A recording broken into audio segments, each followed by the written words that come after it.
Well, we're getting ready to get started here, and it's really I have a big honor to introduce Lawrence Quintana for this plenary. And what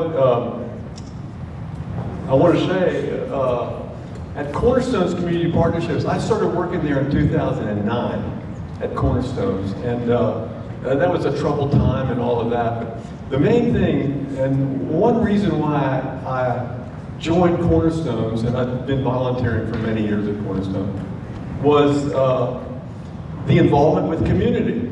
You know, historic preservation in the community. I mean, in the community side of what was interesting to me. And so I have to say that when we go into communities, it's the people. You know, it's not just the buildings. In fact, the buildings are secondary. It's meeting the people, getting to know them, getting to work with them. And so I've had the great pleasure of doing that with Lawrence for a couple of years now. And we've become collaborators. We're working really well together. And he has it's great what's going on up here. So with Lawrence, why don't you take the stand?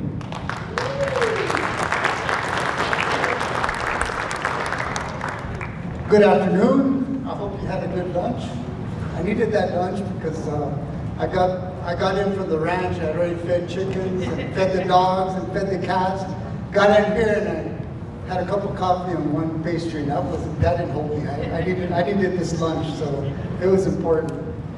But today I'm going to speak about my experience with preservation, and then I'm going to talk about the Las Vegas Citizens Committee for Historic Preservation, and they've almost been around 50 years in Las Vegas. And they've had this award banquet that they do annually, which recognizes all of the people that do preservation in Las Vegas. Well, recently we included Mora because they're part of our community. And we learned a heck of a lesson during the fires, because we had 518 closed up to Mora. I was stuck at the ranch because I was trying to make sure the ranch didn't burn down. And I was feeding animals for relatives and for neighbors and taking water to their cows that they had penned up. And we learned a heck of a lesson because we had some officials from Las Vegas saying, hey, we want all you workers to go back to Walmart. We have to feed our people. We want you to go back to the hospital. We need to have people that are going to go up there. We need to go back to your areas of employment because we can't shut down. Needless to say, 518 was closed. Half our workforce is up in Mora. They are a big part of this area. And Mora is just not the community of Mora. They have a lot of communities that surround it that are part of Las Vegas. So, you know, we have to learn that this community is bigger than ourselves. And so our mission at CCHP has always been about Las Vegas and the surrounding area. And in the last 2 or 3 years, we've brought people up on our board from Mora and other places to realize that. And Clifford Regensburg is a representative of Mora, and you know, he's just such a good person to bring all of the resources to help us recognize the adobes that are being revitalized up there. We have Mark Schultz that's revitalizing a home up there. He went to the class with the adobe making that Cornerstones put together. So we have a lot of people that we want to recognize, because part of recognition is that you're letting them know that we appreciate the work they're putting in to save one of our resources, because all these buildings are resources. And every year I go by, and I'm going to talk about it, we lose a resource, either through neglect or because we think it necessary to tear it down when it's not necessary. And so I'll get into that, and I'll talk a little bit about those two subjects. Let me make sure I got this going right.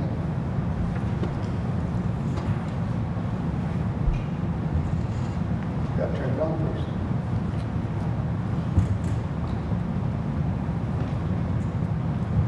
first. So I just want to tell you a little about myself.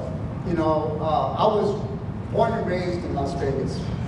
And my family is from here. My mom and dad were 18 years old. They were married in 1958, and they graduated in 1958. So guess what? I was probably at their wedding, at their graduation in high school, because I was born December 1st, 1958. And I tease my mom all the time. They said, hey, it was nice to be at your graduation in high school. So, you know, that's just something. But I want to have fun with what I'm going to present. And I'm going to ask you a few questions because I want you to participate in some of the things that I have to say. And, you know, I think there's a lot of things we should know, but we usually don't know. And I'm going to just state a lyric from a song we should all know. And let's see if anyone comes up with the song. You know how we do the song and who wrote it, okay? Because it's true to our history here in Las Vegas. Under a sky of azure, where balmy breezes blow, kissed by the golden sunshine, is Nueve Mexico. Home of the Montezuma, fiery hearts aglow, state of deeds historic, is Nueve Mexico. Does anyone know that song and who wrote it? Who wrote it? Yes, okay. I'm going to give you the prize.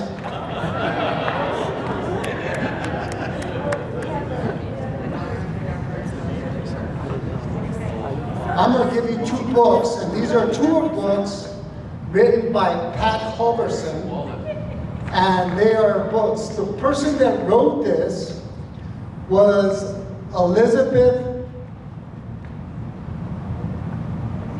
Garrett. That was the daughter of Sheriff Garrett, who got Billy the Kid. He lived at 1305 South Pacific. He was here 2 years, in 1801 and 1805. I know, 1831 and 1835. Let me make sure I got that. He was at 1301 South Pacific, 1880 and 1885. So his daughter was blind, and she's the one that wrote this song, and it became the state song in 1917. I just thought I'd throw out a little bit of history to let you know this is part of preservation. I discovered this because I was reading an article in a local newspaper and was looking up that particular thing. And it's just interesting that we have so much history here in Las Vegas that we should know about. Okay, let me get back to the next. So I was born here in Las Vegas. My parents were young. They had moved to Santa Fe, and my dad worked at St. Vincent's because he was running track in Santa Fe. And he got a scholarship to go to college in Santa Fe with his track. They really liked how he ran, and so he ran with a lot of different people. Well, he worked at the highway department, and he worked there, and then they came back to Las Vegas. And he was going to college here at Highlands, and let me tell you, those are hard times when you have a father that's going to school. My mom worked at the telephone company here for years, and there was, money's not something that you have. So we moved from rental to rental. And I'm going to share with you some of my experiences. This is, I went to high school here at West Las Vegas. I went to, got my bachelor's degree in history. So that helped me, not through my profession, but it helped me now that I'm working with CCHP. And then I did educational leadership, and I think that's important because we're an educational organization, non-for-profit.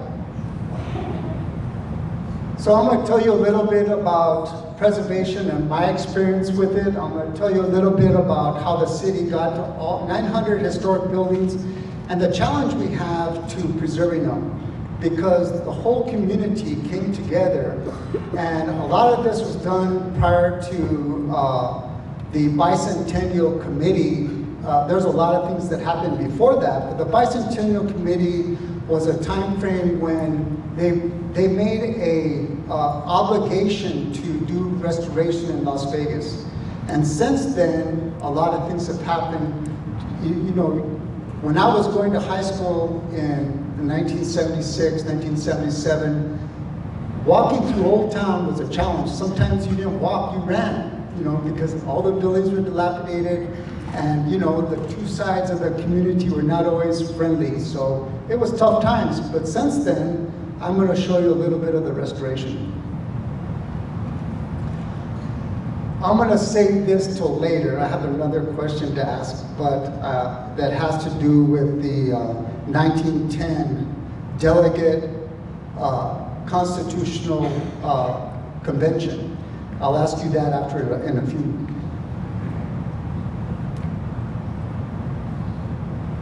So I need to get one more thing, I think I have one more thing I want to get because it's important. Recently, we just did a renovation started a renovation in Old Town, and I found something there that's going to be interesting to you.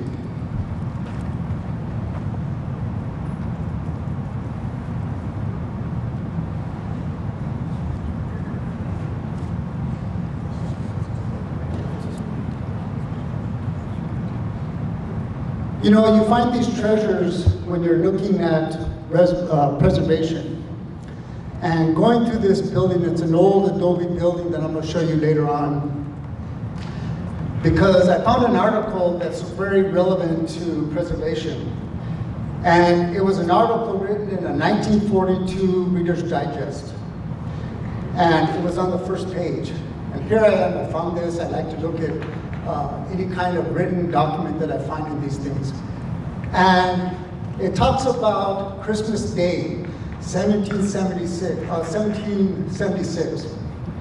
General George Washington and General Cornwallis was on the other side of the Delaware River. And he felt it unnecessary to put up defenses because he thought it's impossible for General Washington to cross the Delaware River. So he was relaxed, they were celebrating, they were drinking. But George Washington felt it's necessary. We have to cross the Delaware at any cost. They had marched up to that crossing point, they were frostbitten feet, they were cold, they were tired, but they felt it necessary to cross the Delaware. And sure enough, he was able to cross. He caught General Cornwallis flat-footed, and they won the battle. A few weeks later, there was a turn in the war. Well, preservation is the same way. We face preservation, and many times, man, you look at a building and you say, I don't know if I can do that. It might be impossible. Because the people that owned it felt it unnecessary to fix it. They felt it unnecessary to improve it. And it's not sometimes their fault. Sometimes they reach an age where they don't have the energy. Or they have a mental impairment that they don't see things in a clear way. Or they might have substance abuse. And their whole time, their life is focused on that substance abuse. Needless to say, we have Mother Nature. And Mother Nature tears down buildings when they're neglected. Guess what? It goes to work. Weeds and different things tear down our buildings. And then it becomes impossible. Well, in preservation, we need to find it necessary, and we need to find it possible that we take care of things. So I'm going to talk about the unnecessary versus the necessary, the impossible versus possible. Preservation is a war, and our community has to face it. And I tell you, a lot of people think, preservation, they look at it like it's not something of a challenge, but it's a challenge. And it's the same challenge that George Washington faced that day at twilight, Christmas Day in 1776. He had to make a decision. And a lot of buildings we come across, I will tell you, we have to make that decision to save it. I spent a lot of time with Jay driving around the town looking at rebuilt houses, and we say, that would be a good project, that would be a good project. And a lot of people say, man, why would you touch that? It looks too impossible. but I think that we find it possible, we find it necessary to do these things. This was my mission impossible that my family's facing right now, and I'm gonna tell you a little story about this one. My brother was at the courthouse, and he was talking to a woman at the courthouse, and they were talking about his building. He just picked up a conversation, a total stranger. Started talking about a building that he renovated, and I'm gonna show you the building that he renovated. And she says, I know that building. It's beautiful. All the work you've done, and he has a Pueblo-style adobe home on Valencia Avenue. And he took it from scratch to a finished product, and it's going to be on a holiday tour now in December. Well, anyway, she looked at him and she says, I think you're deserving. He says, deserving what? Of me giving you my building. She signed over the building to him, and this is the building. Now, this is already, there was trees that you couldn't even see the building. When he first went up, he could not see the building. It was fully covered with trees. All the elm trees covered the building. He couldn't even see it from New Mexico Avenue. So it has two buildings. There's one in the back that's actually on Valley Street, and then one in the front, which is on 113 New Mexico Avenue. This is the trash that he's had to deal with, because the man that was a squatter on the woman's property, and she's from California, her husband and her had moved and they were going to revitalize this building. He passed away. And here she is, not of her fault. She had a husband and they had a dream. He passed away and the dream faded. Then a squatter came on because his family owned the property in the far side. And for 20 years he lived there. He had a substance abuse problem. And they've already moved 11 dump trailers, 20-foot long dump trailers out of the property. They still have a lot to go. You can consider this a mission impossible, but my brother feels that this is possible. I put demolition question in. So, talking to my dad, because I go to breakfast, now that I'm retired, I take a pleasure in having coffee with my mom and dad every morning. And my dad served on CCHP for 15 years before I came on board. And because he felt it important that he pass it on to someone that has the energy. He's 86, and today, since I'm standing here, he's raking hay and baling hay, because that was my hay that he had to do. He's 86, and that's what he's doing right now. And last night I said, are you up to it? He says, yeah, I want you to go do this, and I want you to share with people all the things that are going on in Las Vegas. So we came up with something that our family feels important on how we approach preservation. First of all, you have to make it fun. Enjoy the work. Every time we work on the home, we love to see the change. So every time I take a step into a project removing trash, I'm going to enjoy it because I'm saying I can see what's possible. And so I have fun getting my hands dirty, we've gone in and worked with stuff, and then we have to shower, we have to strip at the door, go in and take a shower, and then my mom says, now you can come in and enjoy yourself. You have to practice.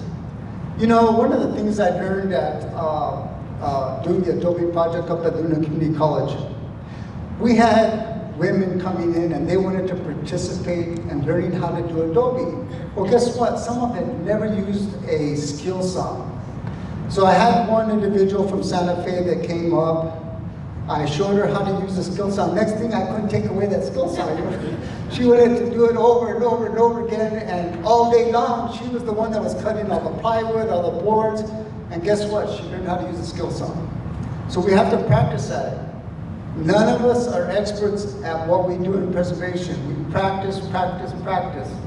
And guess what? When we learn enough, we pass it on. That's important. Because a lot of these classes that are going on with Cornerstone, the Luna Community College, we're there for hopefully that those people pass it on to someone else and share it. And next to them, you have people doing preservation. You have to find purpose. What is the purpose? Why am I preserving this building? Usually it's because you can see what's going to happen. I can see and have a picture in my head what it's going to look like when I finish. And it's important that you have those 3 P's when you approach preservation. Otherwise, if you don't have fun at it, you shouldn't be doing it.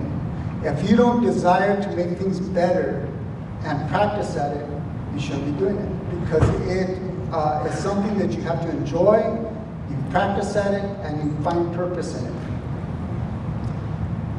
So growing up, my mom and dad finally buy their first house in Las Vegas. It's a 3-story home with 4 big living rooms, a kitchen on the bottom floor, and a little bathroom. The second floor has 5 bedrooms and 2 bathrooms. And the third floor, which was a place that they had probably helped live, was 2 bedrooms and a bathroom. Okay? Oh, it was actually 2 bedrooms, a kitchen, and a bathroom. So my dad bought this house for $17,000. And when you'd say, well, how could he buy that at $17,000? And this is when I was 11. Okay? The reason he bought it for that amount, it had a 5,000 bat colony up in the attic. So above the 3rd floor, you can see that little square on the gable end. That's where the bats entered. And so, you know, my dad always had work for us to do. I mean, I was 11. Guess what? He worked us. My thing, he said, you got to practice, and it starts now. So, you know. So we lived in this house, and I would say that when you're doing preservation work, it's always ongoing. It never stops. If you think it stops, it doesn't. Preservation is a constant. So anyway, this is called the Frank Springer Home. It was built in 1891, and it's in the Carnegie Library Historical District. And so my dad wanted to renovate the carriage house. When I walked into the carriage house, this is where in that front doors, where they would roll in the carriages, and then they had 2 horse stalls, and they had these windows that were maybe 1 by 30 inches. They were very narrow window. And so that's where they put the horses. Now, there was a floor, and the first job we had was to remove that wooden floor because it was all rotted out. And underneath where the horses stood, we found dry dung under there. And so that's where the horses were. And so my dad just had these projects. So one project, we usually woke up on Saturdays, and he didn't like us to be idle on Saturdays. My dad said, no, you're not gonna be idle. And we didn't watch cartoons. He would go to the spick and span, have coffee, and he says, I want these tools when I get back. I want the fencing tools, the toolbox, and I want lunch. So immediately I would put eggs and potatoes to boil, make sandwiches, do that, get the lunch. And then we'd gather the tools, and we'd be sitting on the front porch, sitting on those steps right there, waiting for him to drive up. He'd drive up, we'd load up, we'd head up to the ranch and do fencing or whatever we had to do. Well, one day he had things to do on Saturday, so he gave me a project. I had to go down in the basement, and there was a place where they used to store all the jars of jellies and different things. It was like a little cove, and it was surrounded with wombis on the back side, and the front side wombis. So he wanted me to take all the wombis, including the wombis behind the whole wall. So I was there working, and I was taking out wombis, and I discovered something, and I'm going to show you that. Because there's treasures you find in every house.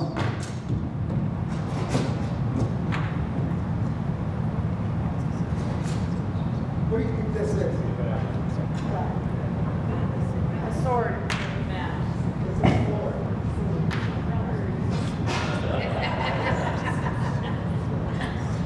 So I'm 13 years old, and I find this. And I was hating the job, you know, you're there working and you're by yourself. My dad gave me a crowbar, a hammer, and a pair of pliers, and he gave me this. I found this sword in a sheath, hidden behind the one by, it was standing up just like this, in the sheath against the stud. I found that, and it had a name on it. It was C.R. Whitey, I believe. That's what it was on the sword. It's a real nice decorative sword. I found this, showed it to my dad, said, well, it's yours. And so I found this sword hidden. The family, this belonged to the second family. It didn't belong to the Springer family. It belonged to an O'Malley family, which were the second owners of the Springer home. The family came visiting, and I was 17 years old at the time. And I wanted to show them what I found, to see if I could find out who it belonged to. It did belong to one of their relatives. And they wanted to offer me some money. And I said no. Whoever put that there wanted it to be found by someone else. And so I found it, and I've kept it ever since. 50-some years I've had this sword.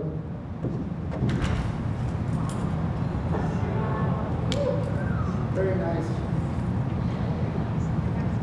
So a part of preservation, you do find treasures. And I will tell you,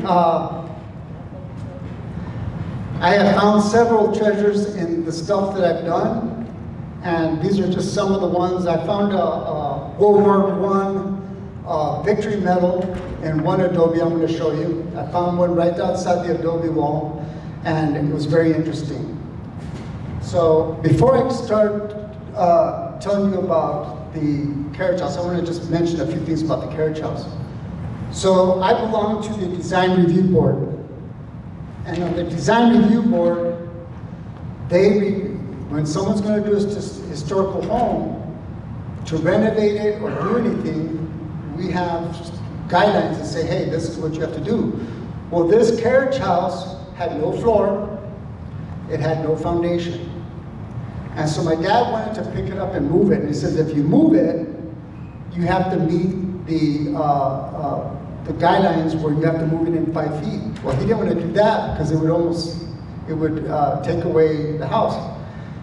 So I was involved with him up in Rio Reba, and Reba Road, up towards the airport.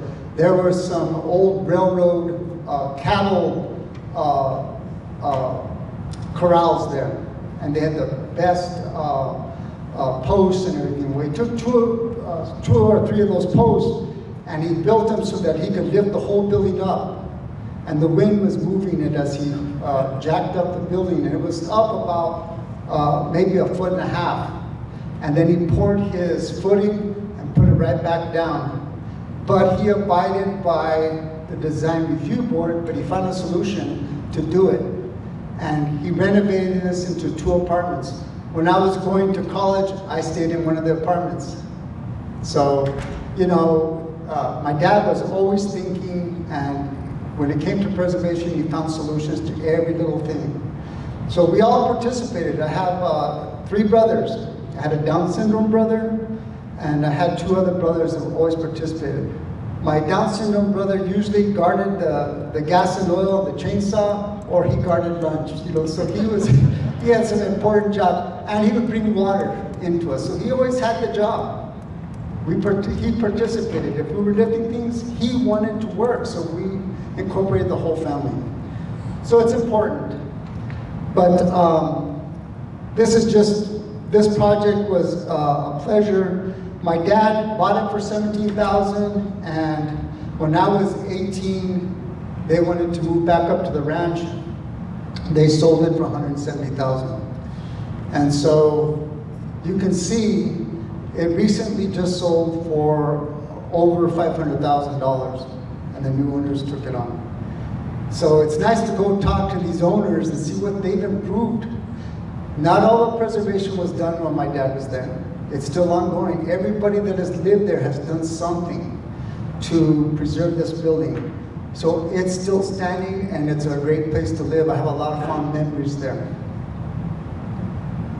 So I got married, And my wife and I had wanted to invest in properties and do some things.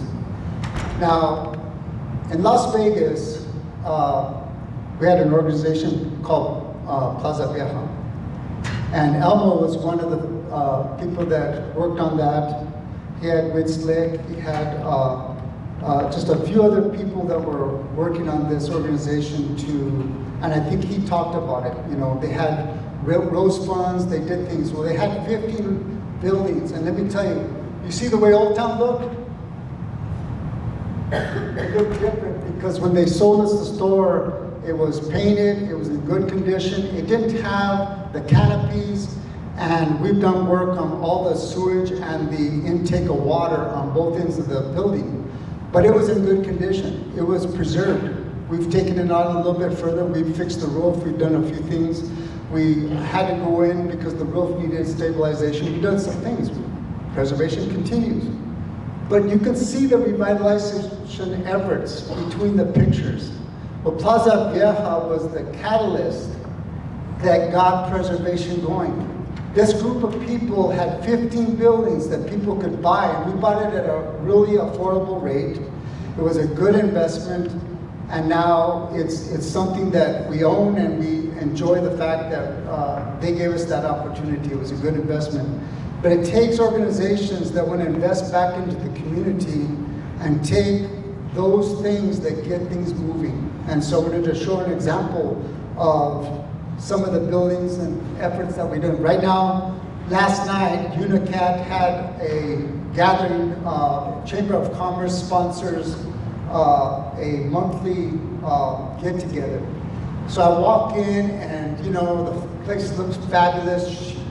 It's her building. She's the one that has the stewardship of that building now, and she enjoys it because she has affordable rent and she loves her business, you know. So the chamber is always helping us with messaging and doing different things, and I want to say I thank them because they're a good partner in our community. So we moved to the ranch, and we moved into the ranch, and again, we had a project. This house, my dad bought it from a relative. His sister married into this family, and their daughter got ownership of the ranch. Well, she didn't live here, she lived in Santa Fe, and she felt it necessary to sell it. She had been renting it for years to a man that had weeds and different things. You can see the weeds and the fence, and this right here, the cows used to go in during winter and go into the house and used it as shelter, and you could see how dilapidated it is. The roof was unsettled, it needed repair. So this was a challenge.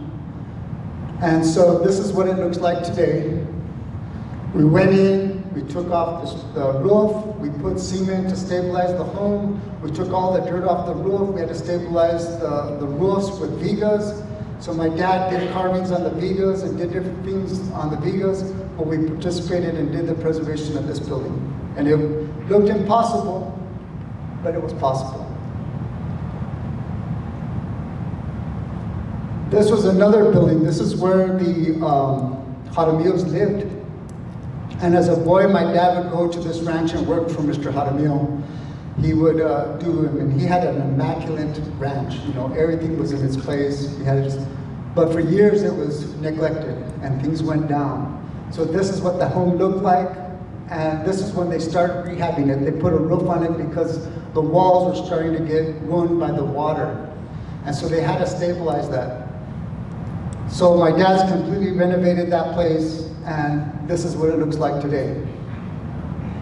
So, and it doesn't happen over time. He's been there 40 years. We just doubled the walls this year. So it just takes time.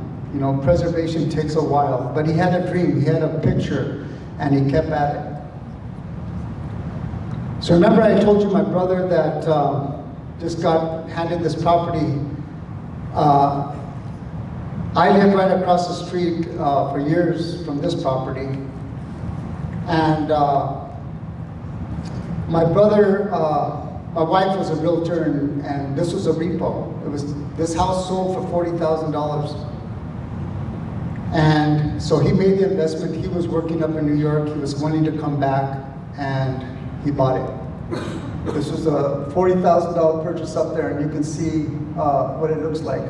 He stuccoed it. He replaced the entire inside, did the bathrooms over, did so much work.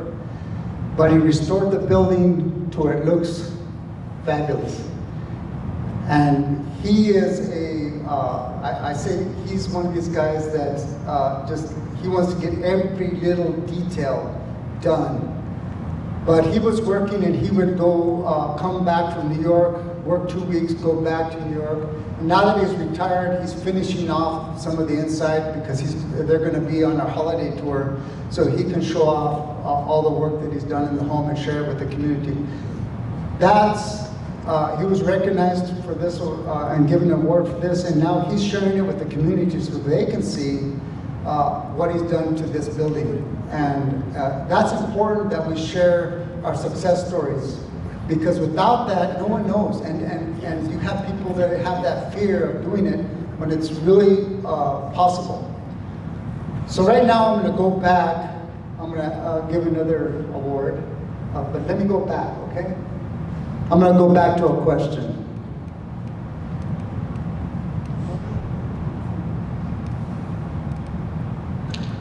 Okay, so in our history in 1910, there is a picture of all the delegates around a map. And the map looks like this, and this is just a copy of the map. I want to thank Georgina Angel for giving me this question. You know, Georgina was a board member of CCHP. She is also on the largest tech board, and she helped with this organization to have marketing money for this event. And Georgina, I want to thank you for being on that board because you've helped us so much. And she gave me this question. On this map are 2 counties that are missing. What counties do you think wouldn't be on a 1910 map?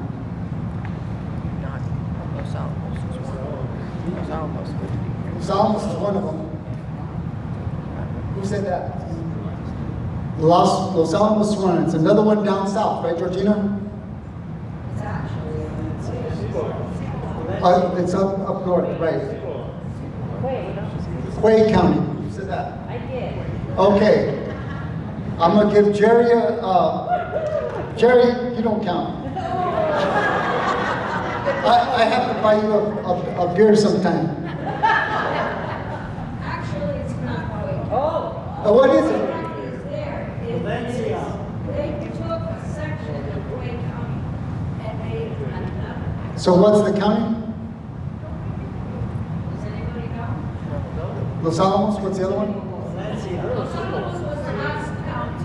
Yeah. For the state of New Mexico. What's the other There one? was another. It was in Just give it to us. Hardy County. Who did? You did? Okay. I'll still take the beer. I'll give you the beer.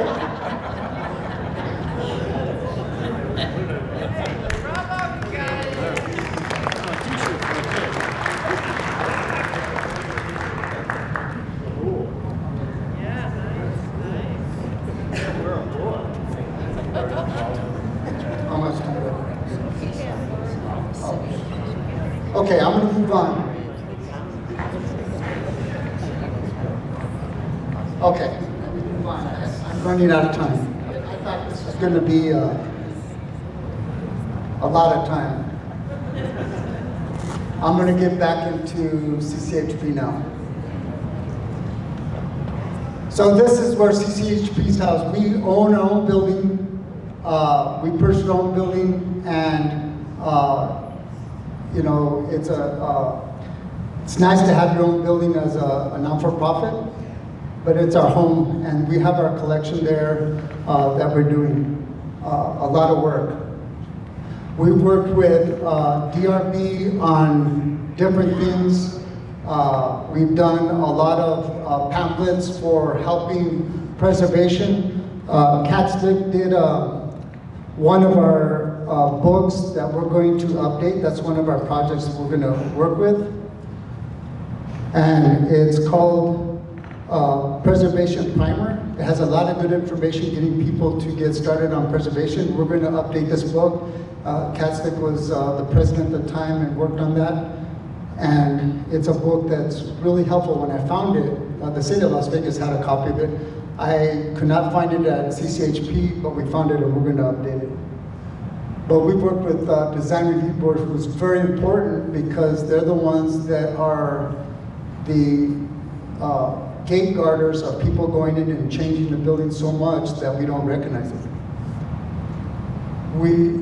So that's the city ordinance. This is the Plaza Vieja, 15 buildings. It includes the Tacker building, courtroom building, Unicat Jewelry Store, New Fashions, Indigo Theater. There's just a lot of things that they've done. They started in 1983 to 2008. Partners. It's important to have partners. We can't do it on our own. Cornerstones has been a good partner.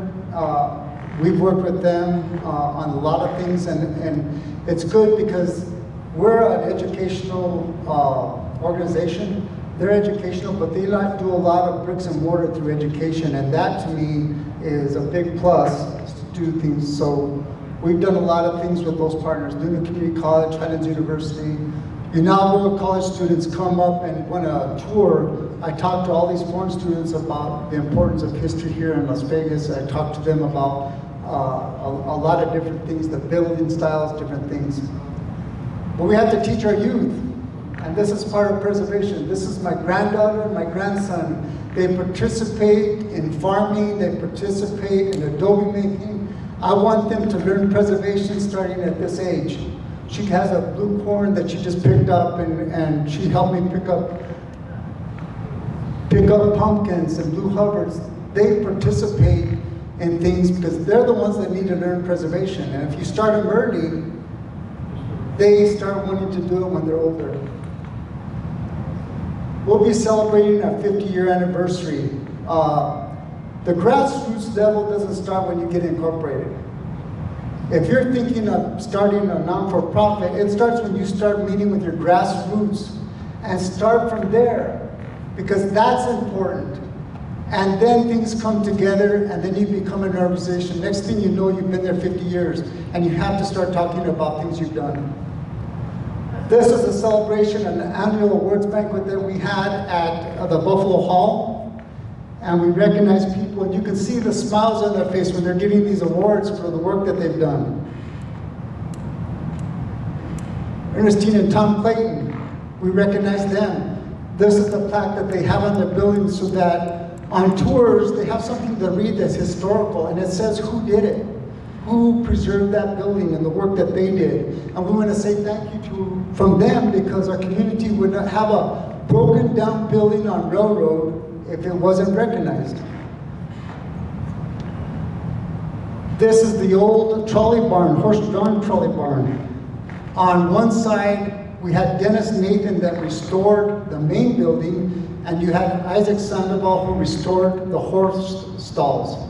So guess what? We recognized them twice because preservation doesn't stop. So the first main building was preserved, and then the second one was preserved, and both of them were given awards because they kept on preserving the building. Frank and Jan Burskins restored Estella's. Estella was at the point where we were going to lose that building. They put the time, the money, and the effort and restored the building. The parachute factory, all through high school I walked by that and I was always worried it was going to burn down. The Varela family, we were wondering, we were always asking them, when are you going to sell it? But they wanted $1 million for it. Finally, they got Netflix to restore it, and we recognized them for it.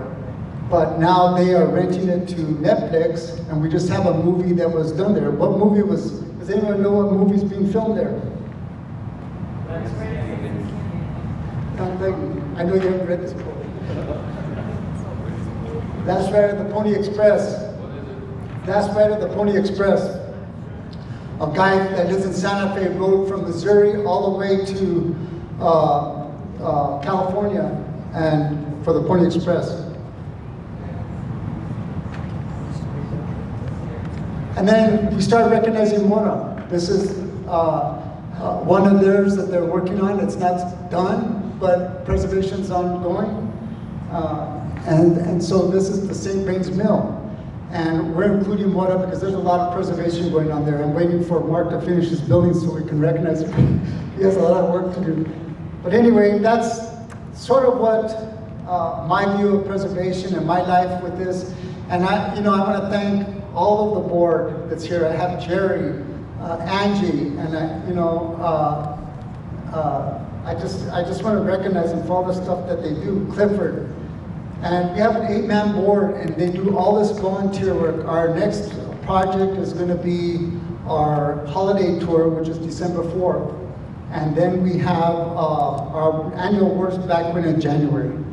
And so I want to thank you for listening to me, and I hope you had fun with this presentation because it's a lot of fun to do preservation. Thank you. Thank you, Lawrence. We'll give you a few minutes for some questions if somebody has one to throw at Lawrence. Great. Well, he'll be doing a tour, walking tour, so try to get Yeah, on we're that. doing walking tour tomorrow. Thank you, Lawrence.